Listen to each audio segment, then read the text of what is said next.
Halo semuanya, kembali lagi di acara bagaimana caranya membangun BMW E36 menjadi mobil balap. Dan episode kali ini kita akan membahas tentang cooling system di mobil balap gue, yaitu E36.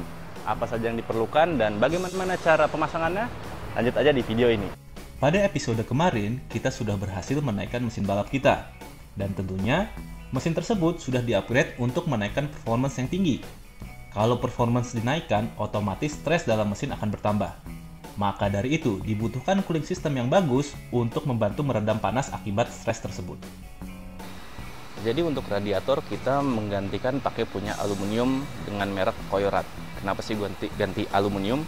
Jadi kalau pakai aluminium itu dia satu pendinginnya lebih cepat ya, karena bukan tembaga, bukan besi, jadi cooling cycle-nya lebih cepat, dan juga dia di bagian atas ini adalah aluminium. Kalau standar BMW dia adalah plastik, jadi banyak bagian-bagian plastiknya ya, kayak atasnya plastik, sampingnya plastik. Itu kalau kena panas dingin itu cepet banget retak atau bisa bocor atau segala macam. Nah jadi kalau pakai aluminium itu jelas lebih kuat. Nah di sini karena BMW radiator BMW yang aluminium itu cukup mahal, ternyata BMW itu dimensinya ya sama seperti Nissan S13.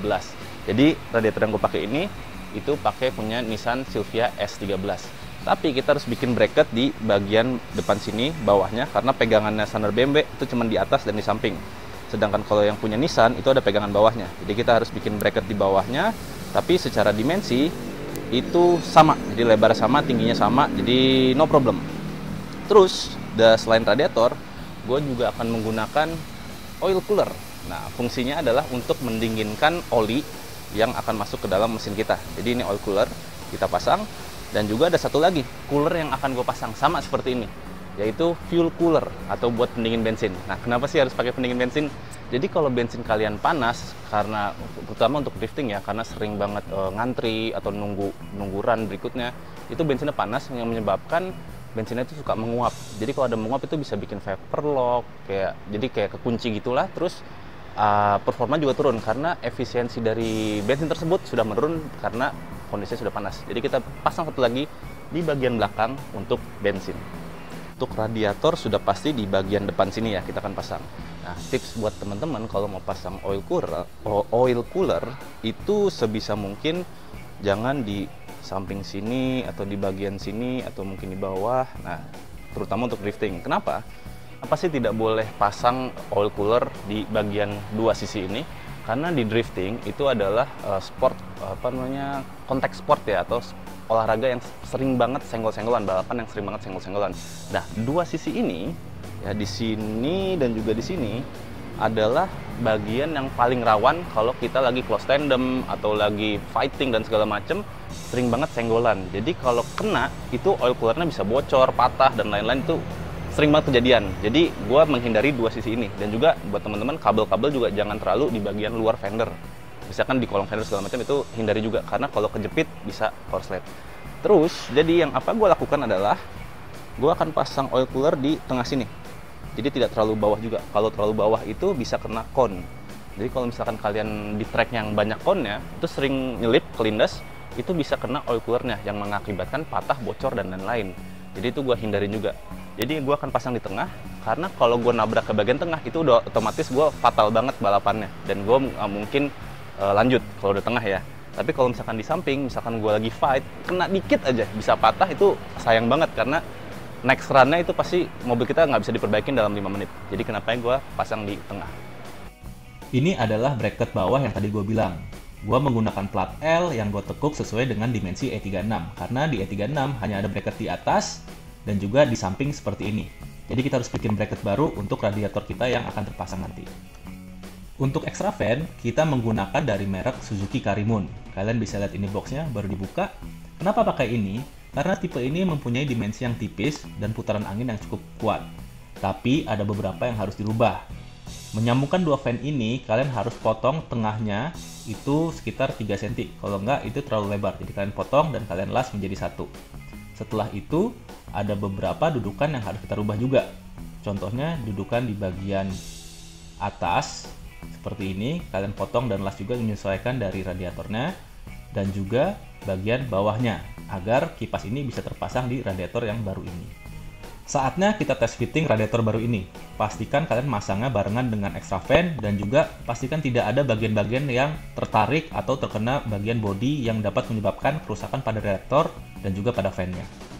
Dalam merubah radiator dari mesin BMW ke radiator biasa ya atau radiator universal, itu yang paling sulit adalah menentukan water hose-nya atau selang radiatornya. Jadi di sini itu BMW lebih besar, sekitar 42 mm. Sedangkan di sini itu sekitar 35 mm. Jadi dua selang ini ukurannya berbeda. Biasanya orang-orang menggunakan kayak dua selang dipotong dan menggunakan pipa stainless untuk disambungin. Jadi satu gede, satu kecil. Tapi gue cari-cari di toko spare part dan ketemu selangnya buat ini dan sama persis. Panjangnya sama persis, diameter juga sama persis. Dan lucunya adalah ini menggunakan selang radiator dari Toyota Rhinosaurus alias kayaknya mobil truk ya. Setahu gue itu mobil truk. Dan ini sama, panjangnya sama persis. Tada!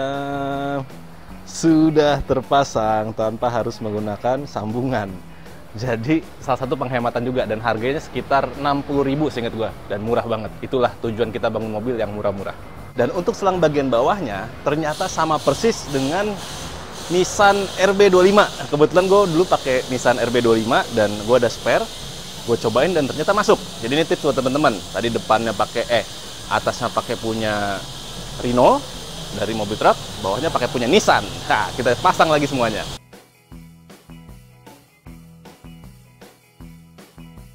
Untuk oil cooler, gue pasang di tengah seperti ini dan gue masangnya tidak menggunakan mur baut seperti biasanya ya. Ini gue punya tips buat kalian.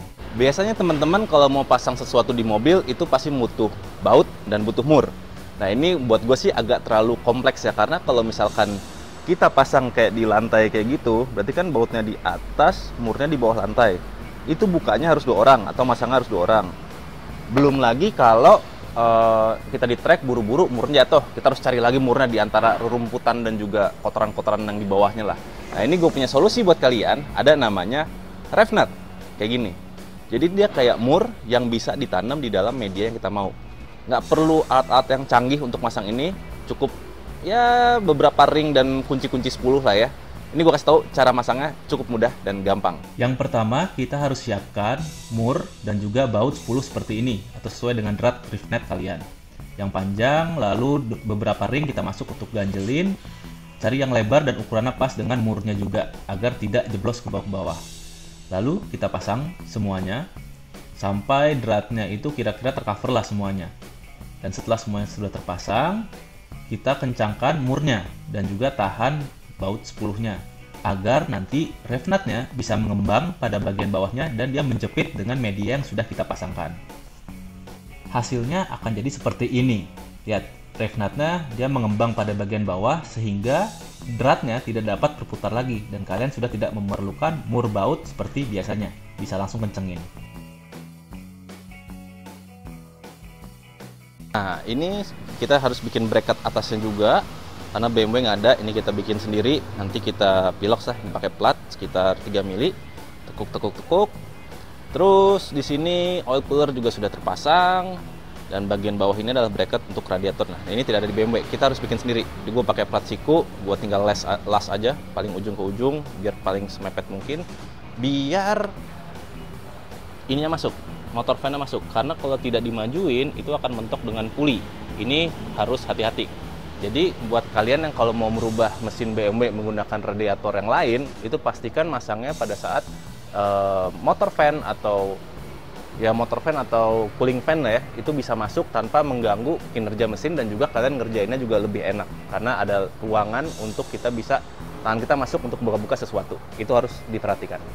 Untuk menyambungkan oil cooler ini dengan pompa oli di dalam mesin kita harus melakukan routing yang sangat-sangat pas ya. Lewat lubang sini dan masuk ke pompa oli. Di sini gue menggunakan iron fitting yang juga menggunakan braided hose agar bisa menahan pressure yang sangat tinggi. Dan braided line kita untuk oli sudah selesai. Seperti ini jadinya. Ada 2 untuk ke oil cooler dan juga untuk ke pompanya. Tips untuk kalian yang mau masang braided cooler itu udah pastikan kalian pada saat nanti motong tuh kayak gini. Jadi kalian isolasi dulu semuanya, baru kalian potong tengah-tengahnya. Kalau tidak seperti ini, nanti serabut-serabutnya dan juga kawat-kawat di dalamnya bisa mekar. Jadi pas masang agak susah. Lalu yang kedua, kalau kalian masang AN fitting itu tidak perlu kasih seal tip di sininya.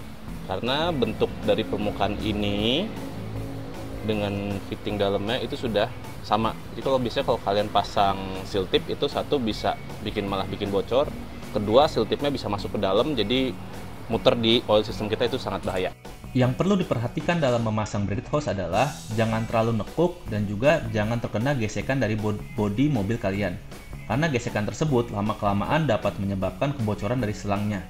Jadi itu yang harus diperhatikan dalam memasang braided hose. Untuk mengetes cooling system, pastikan kalian mengisi air hingga semua udara keluar dari sistem kita. Lalu di sini gue menggunakan pressure radiator yang berfungsi untuk menekan atau mendorong angin agar air di dalam mesin dan juga radiator bersirkulasi. Agar gue bisa mengetes kebocoran di dalam radiator, selang, dan juga mesin dan cooling system lainnya. Agar nanti pada saat kita menyalakan mesin, semuanya sudah final. Yang perlu diperhatikan dalam mengetes cooling system ini adalah pressure rise atau pressure yang sudah kita apply pada radiator ini. Di sini kita lihat jarumnya stay dan kita pastikan dalam beberapa jam atau beberapa menit jarum ini tidak turun. Lalu kita perhatikan juga seluruh sirkulasi atau selang-selang yang ada dalam mesin, kita cek apakah ada yang netes atau tidak. Jadi kita pastikan semuanya berjalan dengan normal. Untuk drifting, kita kan biasanya kalau kalian sudah ngeliat di antara run atau di antara battle itu banyak mekanik yang semprot-semprotin radiator, intercooler dan lain-lain. Karena gue nggak punya mekanik, jadi gue harus ngerjain semuanya sendiri.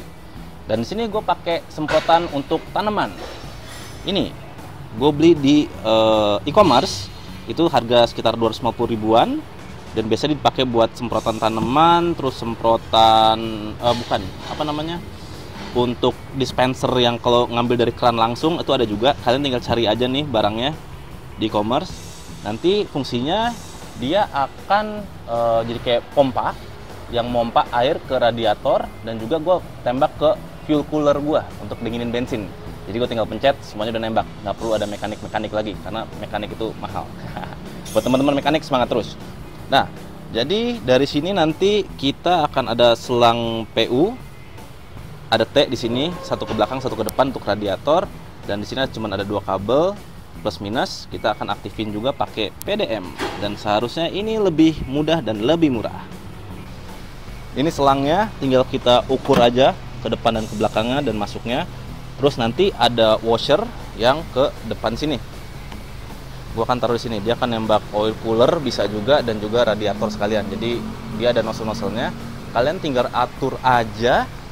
Mau berapa mili nozzle-nya untuk sprayernya ya, mau lebih kabut atau mau lebih deras air, itu terserah kalian, tinggal pilih aja diameter nozzle-nya.